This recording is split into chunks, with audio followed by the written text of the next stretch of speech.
इशिका बेटा, तू अजून उठली नाहीस का? चल लवकर उठ बरं, अजून बरेच काम आवरायचे पडले आहे. वा, काय जमाना आला आहे. सारे घर येणाऱ्या पाहुण्यांची खातिरदारी करण्यात व्यस्त आहे आणि जिच्यासाठी पाहुणे येणार आहेत तीच अजून झोपलेली आहे. सुरेखा यांनी इशिकाला हलवून उठवण्याचा प्रयत्न केला. तिचे कपडे वर गेले होते. त्यांनी तिचे कपडे व्यवस्थित केले. झोपेत तिने अर्धे डोळे उघडले आणि डोळे मिचकावत म्हणाली, प्लीज आत्या, मला अजून 5 मिनिटे झोपू दे. 5 मिनिटांनी मी नक्की उठेन. तिच्या अंगावरचे ब्लँकेट ओढत तिची आत्या तिला म्हणाली, मला तुझे 5 मिनिटे चांगले माहीत आहे. इशू बेटा, आता लवकर उठ. वहिनी आल्या तर तुझे काही खरे नाही. मग मी तुमच्या दोघींच्या मध्ये पडणार नाही. इशिका वाकडे तिकडे तोंड करून उठते आणि म्हणते, आत्या, मला फक्त रविवारचा एकच दिवस आराम मिळतो. पप्पांना सुद्धा मुलाकडच्यांना आजच बोलवायचं होतं का? त्यांना दुसरा दिवस मिळाला नाही का? मग इशिका तिच्या आत्याच्या गळ्यात हात घालत म्हणाली, आत्या, माझ्याकडे एक आयडिया आहे. आपण मुलाकडच्यांना फोन करून काहीतरी कारण सांगू आणि आजचा हा बघण्याचा कार्यक्रम कॅन्सल करू. हे ऐकून सुरेखा यांनी इशिकाचा हात आपल्या गळ्यातून काढला आणि म्हणाल्या, तशी पण आयडिया काही वाईट नाही, पण त्यांना आपण कार्यक्रम कॅन्सल करण्याचे कारण हे सांगणार का? आमच्या इशूला आज पुरेशी झोप मिळाली नाही, त्यामुळे आम्ही हा कार्यक्रम कॅन्सल करत आहोत. त्यानंतर त्या इशिकाच्या कपाळावर हात मारत म्हणाल्या, हटवेडी कुठली, लग्न होईल पण तुझा बालिशपणा कमी होणार नाही. सुरेखा मागे वळतात. इशिकाने त्यांना मागून दोन्ही हातांनी धरले आणि म्हणाली, मला नाही करायची लग्न वगैरे. मला नेहमी माझ्या आत्यासोबत राहायचे आहे, जी माझी खास मैत्रीण आहे. येऊ दे त्या मुलाला, बघतेच त्याच्याकडे. त्यांनी स्वतःहून मला रिजेक्ट केले पाहिजे. यावर तिची आत्या तिच्याकडे वळते आणि प्रेमाने तिच्या डोक्यावर हात ठेवत म्हणते, हे बघ इशू बेटा, तू असं काही करणार नाहीस. त्यांच्यासमोर तू खूप प्रेमाने आणि सभ्यपणे वागशील. पण आत्या, इशिका, आता पण वगैरे काही नाही. मी जेवढे सांगितले आहे तेवढे कर. आत्या, तू पप्पांना पटवून देऊ शकत नाहीस का अजून 1 वर्ष थांबायला? या लोकांना माझ्या लग्नाची एवढी घाई कसली झाली आहे तेच समजत नाही. बेटा, हे स्थळ खूप चांगलं आहे. अशी चांगली स्थळं पुन्हा पुन्हा येत नाहीत. आणि मला सांग, तुला आता लग्न का करायचं नाही? काही प्रॉब्लेम आहे का? मग इशिका जरा गंभीर स्वरात म्हणाली, आत्या, तू मला सांगू शकतेस का तू लग्न का केलं नाहीस? इशिकाच्या तोंडून हे ऐकून तिची आत्या नजर चोरत म्हणाली, इशू, तू पुन्हा तोच प्रश्न करत आहे. इथे माझ्या नाही तुझ्या लग्नाचा विषय चालू आहे. यावर इशिका हट्टी होऊन म्हणते, नाही आत्या, आज तर तुला सांगावंच लागेल की तू लग्न का केलं नाहीस. मगच मी या लग्नाला तयार होईल. इशू बेटी, आता हे सर्व सांगायला माझ्याकडे वेळ नाही. अजून खूप काम बाकी आहे. वहिनी मला आवाज देतील. मग इशिकाच्या हट्टीपणामुळे आत्या तिला म्हणाली, ठीक आहे, मी तुला हे सर्व नंतर सांगेन, जेव्हा मला मोकळा वेळ मिळेल. सध्या वेळ नाही बाळा. आत्या, नक्की ना? तू मला सर्व सांगशील ना? मला प्रॉमिस कर. हो माझी आई. आता लवकर जा आणि आंघोळ वगैरे करून तयार हो. मी तुझ्यासाठी नाश्ता तयार करते. इशिका तिच्या आई वडिलांची एकुलती एक मुलगी होती. तिचे वडील प्रायव्हेट राजवीर बँकेत मॅनेजर पदावर कार्यरत होते, तर अयाल्का या गृहिणी होत्या. इशिका तिच्या आई वडिलांची लाडकी होतीच, पण तिच्या आत्याची सुद्धा ती खूप लाडकी होती. सुरेखा यांनी घरातल्यांच्या दबावानंतरही लग्न केले नाही. त्या सरकारी शाळेत शिक्षिका होत्या. इशिका आणि सुरेखा या दोघींचे प्रेमळ नाते शब्दात व्यक्त करता येणार नाही. त्या दोघी एकमेकींच्या मैत्रीण असल्यासारख्या राहत होत्या. इशिकाचा जन्म झाला तेव्हा सुरेखा या फक्त 10 वर्षांच्या होत्या. त्यांची सकाळही आपली लाडकी भाची इशिकापासून सुरू व्हायची आणि संध्याकाळही तिच्यासोबतच संपायची. शाळेतून आल्यावर सुरेखा पूर्ण दिवस तिच्यासोबत घालवायच्या. ती रडायची तेव्हा वहिनी तिला उचलून घेण्याआधी सुरेखा तिला उचलून आपल्या कुशीत घ्यायच्या. जेव्हा ती सुसू करायची तेव्हा त्या स्वतः तिचे डायपर चेंज करायच्या. इशिकाला भूक कधी लागते, झोप कधी लागते, तिला कधी खेळावेसे वाटते, हे सर्व तिच्या आईपेक्षा सुरेखा यांना चांगले माहीत होते. इशिका शाळेत जायला लागली तेव्हा सुरेखा तिला शाळेसाठी तयार करायच्या. जेव्हाही तिला कोणत्याही विषयात कमी मार्क्स यायचे आणि तिला मार्कशीट तिच्या आई किंवा वडिलांपासून लपवायची असेल तर ती सरळ आत्याकडे यायची आणि निरगसपणे म्हणायची, प्लीज आत्या, ही शेवटची वेळ आहे. यापुढे मला नक्कीच चांगले मार्क्स मिळतील. कधी कधी दोघी एकमेकींच्या भावना व्यक्त करण्यासाठी एकमेकींच्या मैत्रिणी व्हायच्या.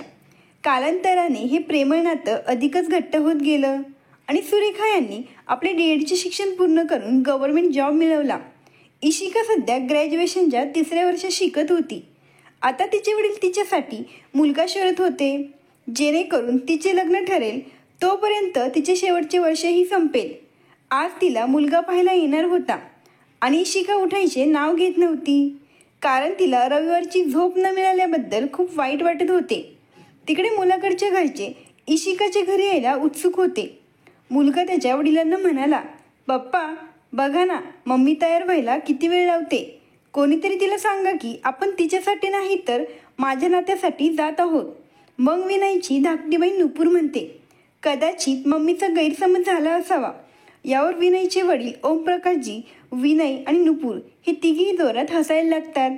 दरम्यान विनयची आई सारिका या तयार होऊन खोलीतून बाहेर येतात आणि म्हणतात, मला माहीत आहे तुम्ही तिघीही माझ्याबद्दल वाईट बोलत होते. तितकेच ओमप्रकाशजी म्हणतात, अगं वाईट नाही, उलट आम्ही तुझी स्तुती करत होतो. या वयातही तू अप्रतिम दिसत आहेस. हे बोलून ओमप्रकाशजी आपल्या मुलांकडे बघून डोळे मिचकवतात.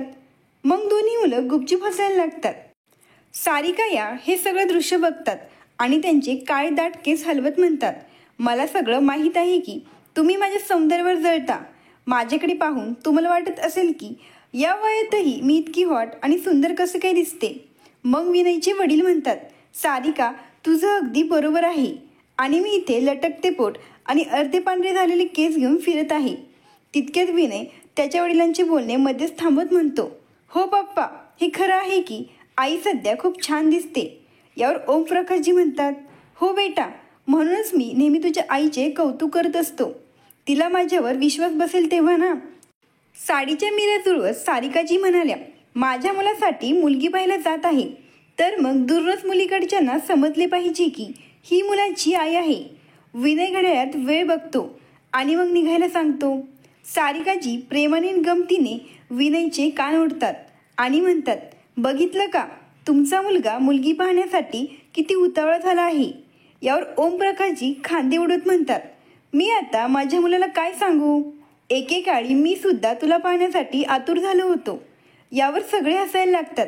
मग नुपूर म्हणते, आता लवकर चला, नाहीतर आपल्याला खरंच उशीर होईल. विनय आणि नुपूर कारमध्ये संपूर्ण वाटेत भांडत राहतात. या गोड आणि आंबट बाणात सर्वजण इशिकाच्या घरी पोहोचतात, जिथे त्यांचे खूप चांगले स्वागत केले जाते. हॉलमध्ये सगळेजण बोलत बसले होते, पण विनयची नजर फक्त इशिकाला शोधत होती. तिला बघण्यासाठी त्याची उत्सुकता वाढतच चालली होती. इकडे इशिका सुद्धा विनयला बघण्यासाठी खूप उत्सुक झाली होती. दोघांनी अजून एकमेकांचा फोटोही पाहिला नव्हता. तर आजच्या डिजिटल युगात जिथे मुलामुलींना फेसबुक आणि इंस्टाग्राम सारख्या सोशल साईटवर एकमेकांची सर्व हिस्ट्री आधीच माहीत होती, पण विनय आणि इशिकाने ना एकमेकांचा फोटो पाहिला होता, ना एकमेकांची सोशल मीडियावरून माहिती काढली होती. त्यांनी हे सर्व काही त्यांच्या पालकांवर सोडले होते. त्यामुळे दोघेही एकमेकांना बघायला खूप उत्सुक होते. इशिका चहा घेऊन हॉलमध्ये प्रवेश करतात. विनयची नजर तिच्यावर खेळली. हलकी गुलाबी शिफॉन साडी, कपाळावर छोटीशी काळी टिकली, कानात झुमके, डोळ्यात काजळ, हातात मॅचिंग बांगड्या, हलकासा मेकअप, लांब काळ्या केसांची सैलविणी आणि झुकलेली नजर. तिला पाहतात विनयच्या हृदयाची धडधड त्याला चुकल्यासारखी वाटत होती. तो फक्त तिच्याकडेच पाहत होता. इशिकाच्या साधेपणाने पहिल्याच नजरेत विनयचे मन घायल झाले होते. इशिका विनयच्या अगदी समोर त्याच्या आईच्या शेजारी नजर खाली करून बसली होती आणि विनय सर्वांची नजर टाळून तिच्याकडे बघत होता. इशिकाची नजर विनयवर पडतात ती तिच्या पापण्या मिचकायला विसरली होती. उंच, गोरा रंग, कुरळे केस, निरागस चेहऱ्याचा विनय एका नजरेतच इशिकाच्या हृदयाला स्पर्शून गेला. सर्वांनी त्या दोघांना वरती टेरेसवर एकांतात बोलायला पाठवले, जेणेकरून ते दोघे एकमेकांना चांगलं समजून घेतील. दोघेही सावकाश चालत टेरेसवर गेले. दोघेही नर्वस आणि एक्साइटेड होते. मग काही वेळ दोघांनी सोबत घालवला, गप्पा मारल्या, एकमेकांच्या आवडीनिवडी जाणून घेतल्या आणि काही वेळाने दोघेही हसत हसत हॉलमध्ये परतले. दोन्ही कुटुंबांनी एकमेकांना मिठी मारली, एकमेकांचे अभिनंदन केले, तोंड गोड केले आणि शुभेच्छांची देवाणघेवाण केली. प्रत्येकजण खूप आनंदी दिसत होते, विशेषतः इशिका आणि विनय. त्यांच्या तर आनंदाला सीमा उरली नव्हती. सुपारी फोडून विनयचे कुटुंब आपल्या घरी परतले. रात्री विनयने ही आनंदाची बातमी सांगण्यासाठी त्याचे आवडते चुलते मोहन काकांना फोन केला. मोहन आणि विनयच्या वयात 10 वर्षांचा फरक असला तरी ते काका पुतण्यासारखे कमी आणि मित्रासारखे जास्त राहत होते. दोघेही सोबत खेळत मोठे झाले होते. जेव्हा केव्हा शेजारची मुलं विनयला मारायची आणि मोहन त्याच्या लाडक्या भाच्याचा बदला घेण्यासाठी शेजारच्या मुलांशी भांडायचा. मग दोघंही रात्री ओमप्रकाशजींच्या खूप शिव्या खायचे. शाळेत सुद्धा मोहनमुळे विनयला कोणी काही बोलत नसे. विनय देखील याचा फायदा घेत खूप प्रभाव प्रस्थापित करायचा. जेव्हा जेव्हा विनयला जास्तीचे पैसे हवे असतील तेव्हा मोहन त्याच्या खिशातून पैसे देत असे. दोघांची जोडी संपूर्ण परिसरात छोटे मिया बडे मिया म्हणून प्रसिद्ध होती. विनयने फोन करून मोहनला ही आनंदाची बातमी देतात मोहन यांना खूप आनंद झाला आणि सोबतच त्यांनी विनयला अनेक प्रश्न विचारले आणि म्हणाले, साहेब, आमची भावी सून कशी दिसते? प्लीज मला तिचा फोटो पाठवा आणि लग्नाची तारीख काय ठरवली ते पण सांगून टाका. आणि ऐक, आता तू तुझा खिसा थोडासा गरम ठेव, कारण मी तुझ्याकडून पार्टी घेणार आहे. मग विनय म्हणाला, ओहो काका, तुमच्या प्रश्नांची राजधानी एक्सप्रेसला थोडा ब्रेक लावा. मी तुम्हाला सर्व काही सांगेन, पण जरा दम घ्या. सगळ्यात आधी तुम्ही लवकरात लवकर रजा घेऊन घरी या, कारण मला तुमची इशिकासोबत भेट करून द्यायची आहे आणि लग्नाची तारीख देखील तुमच्या आगमनानंतरच निश्चित होईल. याचा अर्थ आमच्या भावी सुनेला भेटण्यासाठी आम्हाला वाट पाहावी लागणार. मग दोघीही हसायला लागतात. ठीक आहे विनय, मी लवकरात लवकर रजा घेऊन घरी येईन. तोपर्यंत बेटा लग्नाआधीच्या स्वातंत्र्याचा पुरेपूर उपभोग घे. काय काका, तुम्ही पण? मोहन हसायला लागतात आणि म्हणतात, चल आता मला काम आहे, उद्या बोलू. शुभरात्री. शुभरात्री काका. इकडे इशिकाला आठवले की तिने आणि विनयने एकमेकांचे कॉन्टॅक्ट नंबर एक्सचेंज केले नाही. ती कपाळावर हात मारून म्हणाली, ओ शिट, काय झालं इशू?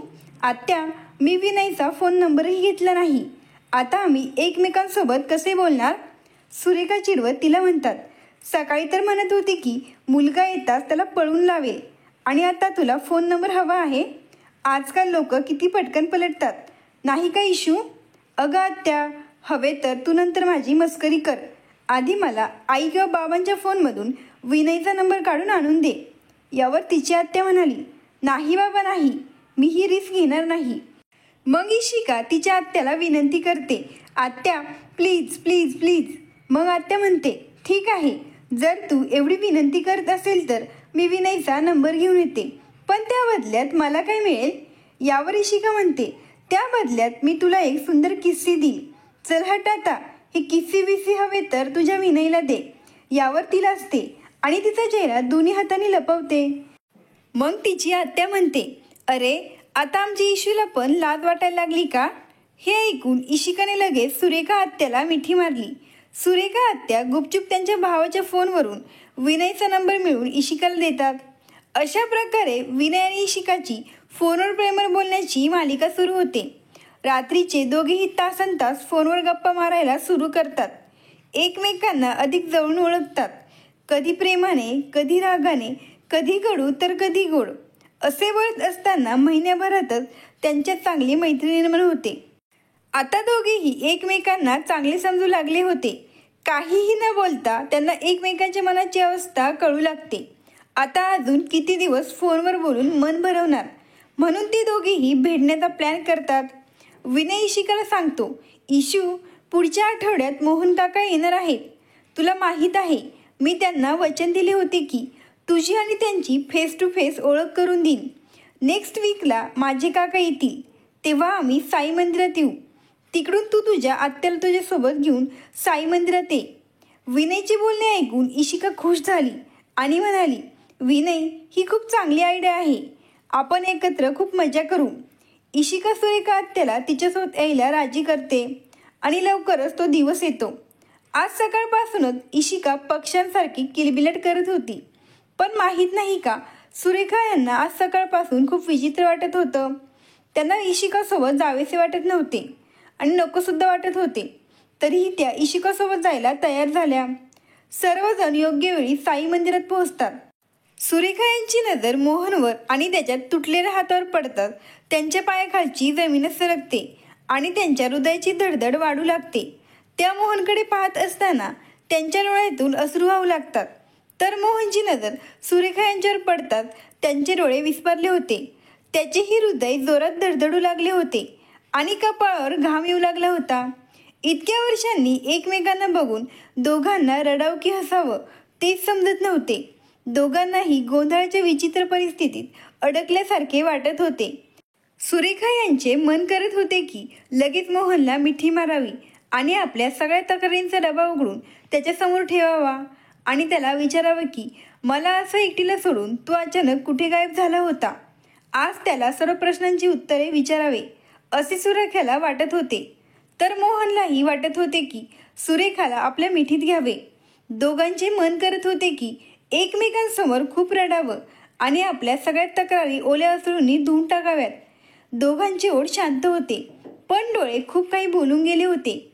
दोघांनीही एकमेकांच्या सगळ्या प्रश्नांची उत्तरे एकमेकांना फक्त नजरेने दिली होती. सुरेखाची नजर मोहनला विचारत होती की मोहन, तुला तुझे दुःख मला शेअर करणंही योग्य वाटलं नाही का? इतकंच प्रेम आणि एवढाच विश्वास होता का माझ्यावर? हीच घटना माझ्यासोबत घडली असती तर तू मला सोडून गेला असता का? मोहनची नजर सुरेखाची माफी मागत होती आणि म्हणत होती की सुरेखा, तुझे भविष्य खराब होऊ नये म्हणून मला हे पाऊल उचलावे लागले. तिकडे विनय आणि इशिका एकमेकांमध्ये मग्न असताना सुरेखा आणि मोहन एकमेकांच्या डोळ्यात बघत त्यांच्या भूतकाळाच्या सागरात डुबू लागले. हे 18 वर्षांपूर्वी घडले होते, जेव्हा सुरेखा BScच्या पहिल्या वर्षाची परीक्षा देऊन तिच्या आजी आजोबांच्या गावी रामपूरला जाण्यासाठी आनंदाने आपले सामान पॅक करत होती. सकाळीच्या वडिलांनी तिला स्टेशनवर सोडले आणि प्रवासात काळजी घेण्यास सांगितले. स्टेशनवर उतरल्यावर सुरेखाला तिच्या आजीच्या गावी रामपूरला जाण्यासाठी बस पकडावी लागणार होती. सुरेखा सामान घेऊन बस स्टँडवर पोहोचली आणि रामपूरला जाणाऱ्या बसमध्ये चढली.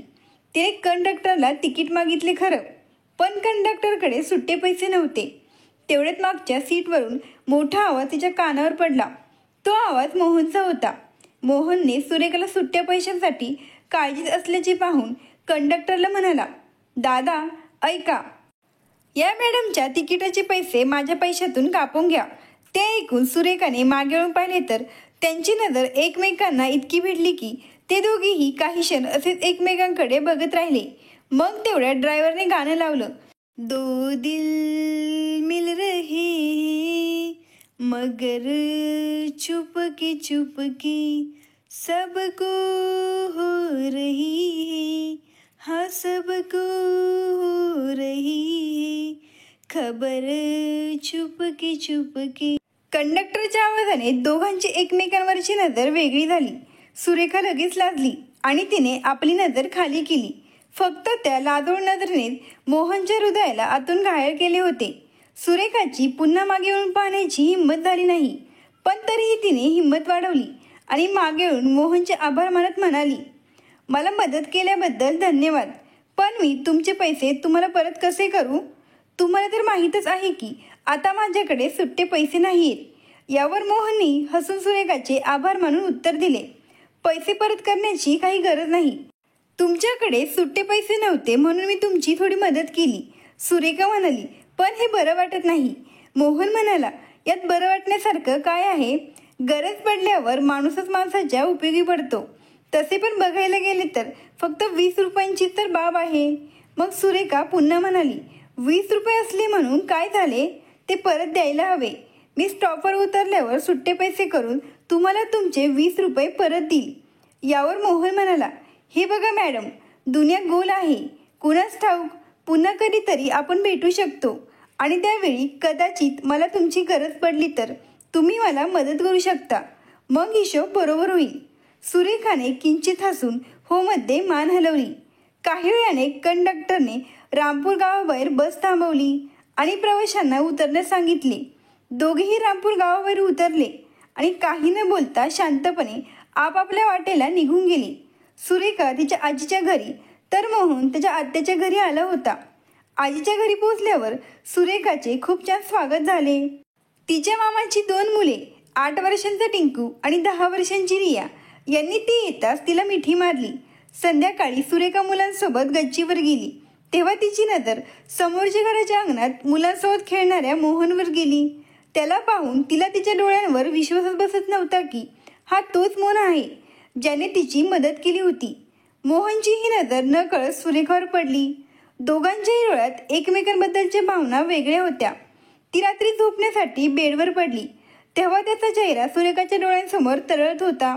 पण तिला कुठे माहीत होते की तिची जी अवस्था आहे तीच अवस्था मोहनची सुद्धा झाली होती. दुसऱ्या दिवशी मामींनी सुरेखाला समोरच्या काकूंच्या घरातून पितळी परत आणायला सांगितली. तेच घर मोहनच्या आत्याचे होते ज्यांचे नुकतेच लग्न झाले होते. समोरच्या घरात जायला सांगितल्याचे ऐकून तिच्या हृदयाचे ठोके वाढू लागले.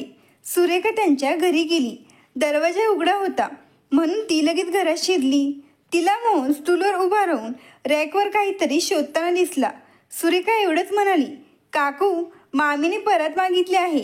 ते ऐकून मोहनला अचानक धक्काच बसला आणि त्याचा तोल बिघडला. तो स्टूलवरून थेट सुरेखावर पडला आणि त्याचा परिणाम असा झाला की दोघेही खाली पडले. काही काळ त्यांच्या सर्व भावना पोकळ झाल्या. या अनपेक्षित घटनेने दोघांनाही धक्का बसला. सर्व काही इतक्या वेगाने घडले की दोघांनाही काही समजले नाही. सुरेखा अविश्वासाने मोहनकडे पाहत होती.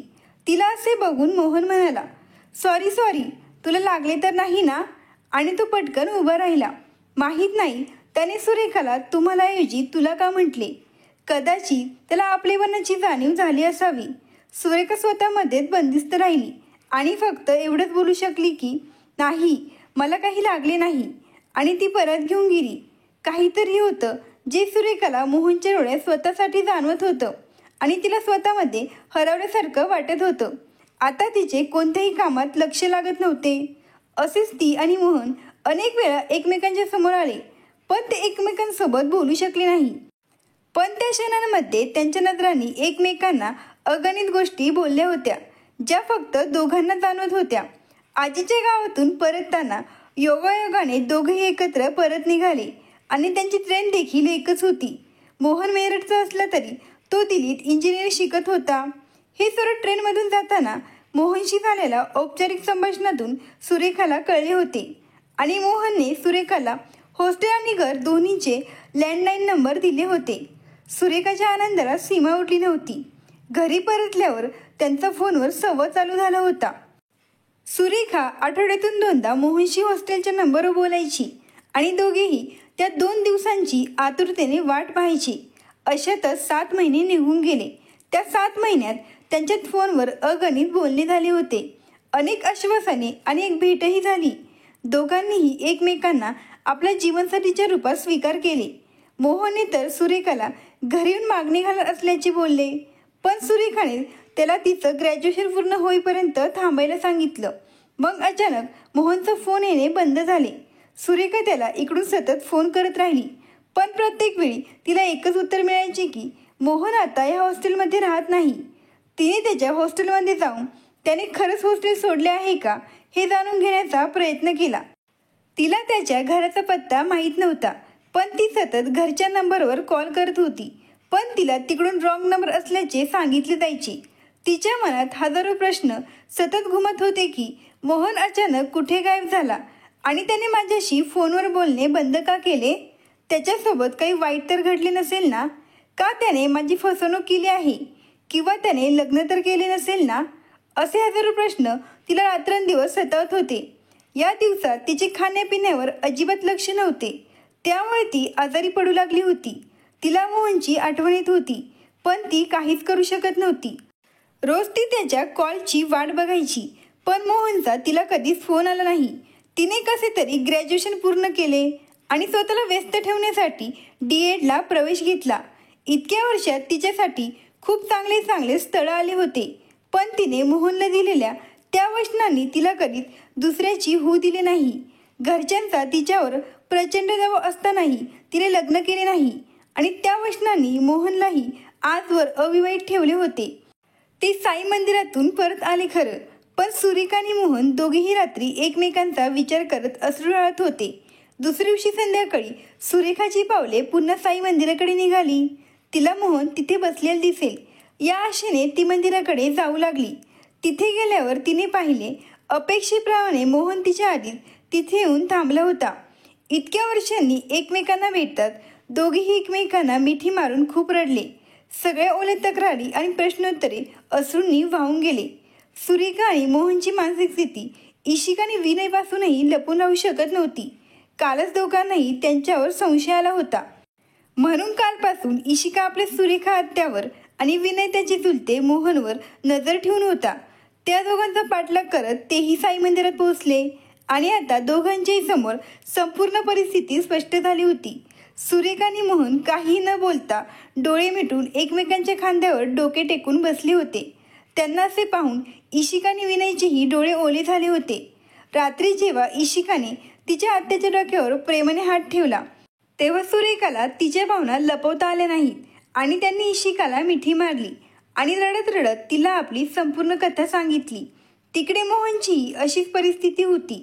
विनय मोहनला म्हणत होता की, काका, मला मान्य आहे की तुमचा एवढा मोठा रस्ता अपघात झाला आणि नाईलाज असतो डॉक्टरांनी तुमचा एक हात कापावा लागला, पण तुम्ही हे सुरेखा काकूपासून लपून खूप चुकीचे केले. ती तुमच्यावर खूप प्रेम करते. तुम्ही तिला तुमच्या सर्व सुखदुःखात सहभागी करून घ्यायला हवे होते. विनय बेटा, त्यावेळी मी सुरेखाला हे सर्व सांगण्याच्या मनस्थितीत नव्हतो. ही बातमी सांगून मी सुरेखाला दुःखी होताना पाहू शकत नव्हतो. आणि मग या अपंगासोबत तिचे भविष्य काय असणार? यावर विनय म्हणाला, असे बोलू नका काका, तुमच्यात काय कमी आहे? तुम्ही अजूनही सेल्फ इंडिपेंडेंट आहात आणि तुम्ही सर्व काही करता जे नॉर्मल माणूस करू शकतो. काका, प्लीज माझे ऐका. 18 वर्षांपूर्वी तुम्ही केलेली चूक आता सुधारायची संधी मिळाली आहे. ती संधी गमावू नका. नाही विनय, तू हे काय बोलत आहेस? जर इतक्या वर्षांपूर्वी मला तिच्या भविष्याची काळजी वाटत होती, तर मग आता सुद्धा मला तिच्या भविष्याची काळजी आहे. त्यामुळे मी तिच्यासोबत लग्न करून तिचे आयुष्य खराब करू शकत नाही. पण काका, त्यांचे भविष्य तुमच्या हातात आहे. म्हणूनच तुमचे नशीब सुद्धा इतक्या वर्षांनी तुम्हाला एकत्र आणत आहे. आजही त्या फक्त तुमच्याच आशेने जगत आहे.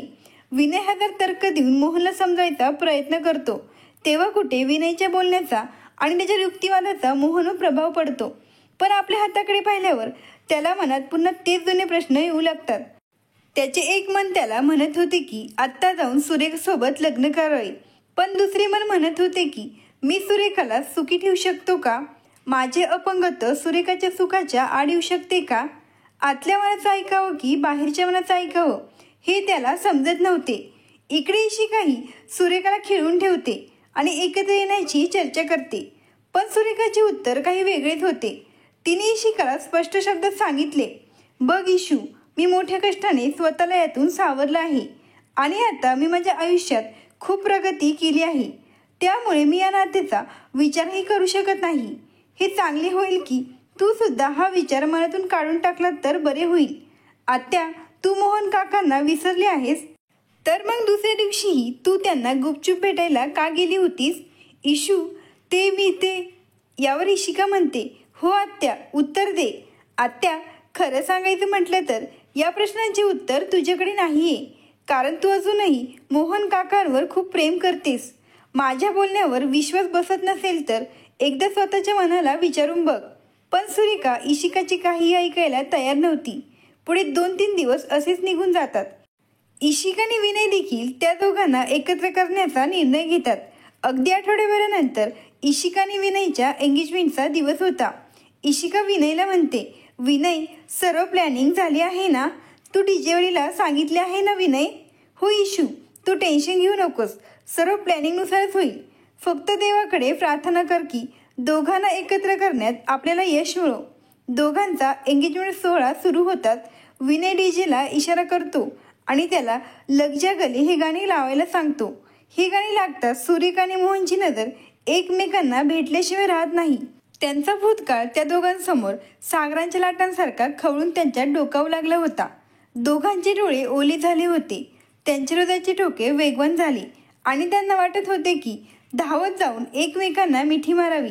दोघे एकमेकांच्या भावना अनुभवू शकत होते, पण काहीच करू शकत नव्हते. सुरेखा आणि मोहनला पाहून इशिका आणि विनय मनातल्या मनात हसत होते आणि म्हणत होते की बघू किती वेळ हे दोघे एकमेकांपासून दूर राहतात. कुठेतरी त्यांच्या चिथावणीचा परिणाम सुरेखा आणि मोहन या दोघांनाही होऊ लागला होता. पुढच्या आठवड्यात सुरेखाला काही घरगुती सामान घेण्यासाठी बाजारात जायचे होते, म्हणून तिने मार्केटला जाण्यासाठी बस पकडली. योगायोगाने पुढच्या स्टॉपवरून मोहनही त्याच बसमध्ये चढला आणि सुरेखाच्या शेजारी बसला. त्याला आपल्या जवळ बसलेले पाहून तिच्या हृदयाचे ठोके अचानक वेगवान झाले. तेवढ्यात त्याचा फोन वाजू लागला, ज्याची रिंगटोन होती लग जा गले. मग काय, सुरेखाने इतके दिवस तिच्या भावनांवर जे नियंत्रण ठेवलं होतं ते आज तिला स्वतःलाही आवरता आले नाही आणि तिच्या डोळ्यातून मोत्यांसारखे अश्रू वाहू लागले. मोहनने तिचा हात धरला. आज सुरेखानेही मोहनचा हात घट्ट पकडला आणि उत्स्फूर्तपणे तिने मोहनच्या खांद्यावर डोकं टेकवलं. त्यानंतर बरोबर 2 महिन्यांनी विनय आणि इशिकाच्या लग्न अगोदरच त्यांचा विवाह पार पडला. दोन्ही कुटुंबासाठी आजचा दिवस खूप आनंदाचा होता. याचे सर्व श्रेय इशिका आणि विनयला जात होते. दोन्ही घरातील सदस्य त्यांचे कौतुक करताना थकत नव्हते.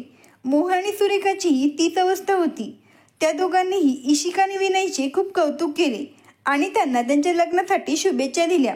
मित्रांनो, ही कथा आवडल्यास लगेच सबस्क्राईब करा. धन्यवाद. आभारी आहोत.